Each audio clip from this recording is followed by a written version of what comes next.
Nakakita na ba kayo, Mesami, ng chili pepper na kulay purple or violet? Kaya for today's video, heto na nga at ipapakita ko sa inyo yung mga tanim namin chili pepper na kulay purple. Bonjour, Mesami! Bali buwan ng June, Mesami, is nagbudbud lang ng binhi si Mama Neri at nagbaka sakali kung tutubo sila. At after 1 month nga, heto na nga at meron tumubo, kaya heto at bigla ang linipat ko, baka sakaling lalaki sila. At dahil nga limited yung lupa natin, bali pinaglalagay ko na lang is stick 3 piraso bawat paso para naman hindi sila ruguma bansut. Anyamatan. Isa yan sa mga technique, Mesami, kapag nagtatanim lang tayo sa paso, wag masyadong madami para hindi sila nag-aagawan ng nutrients. At fast forward na nga, heto na yung itsura nila after kong tinanim at aabangan natin yan after 2 months.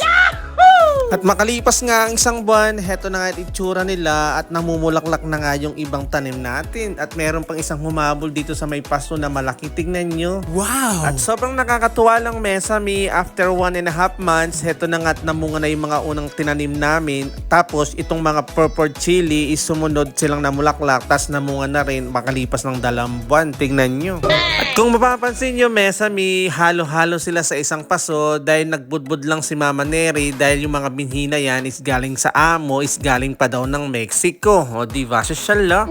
At kung mapapansin nyo, Mesami, meron ding kulay red na chili. Bali yung mga kulay red na yan is nabibili nga namin yan kay Carol. Yan yung literal na binibili namin dito kapag gusto namin ng maang-ang na sili. Bali yung kulay purple, Mesami, is siling labuyo din yan. Kapag may mga araw, Mesami, na sobrang lakas ng hangin, bali ang ginagawa ni Mama Neri is tinatago niya dito sa may gilid ng terrace para hindi naman sila mabali-bali. Kawawa naman sila at masayang yung bunga nila.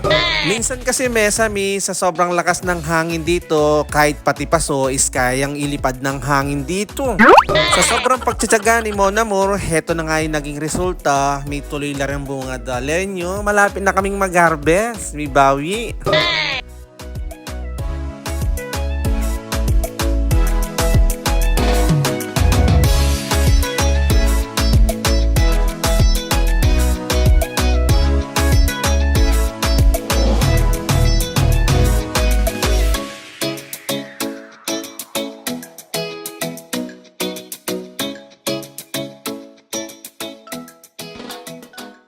At dahil nga nakapagpatubo nga kami ng ganitong chili na kulay purple, kaya panigurado next year is magtatanim ulit kami ng ganito kadami. So paano yan? Abangan nyo na lang sa next video namin kapag mag-harvest na kami. So hanggang dito na lang po muna. God bless! Thank you for watching! Ang gento!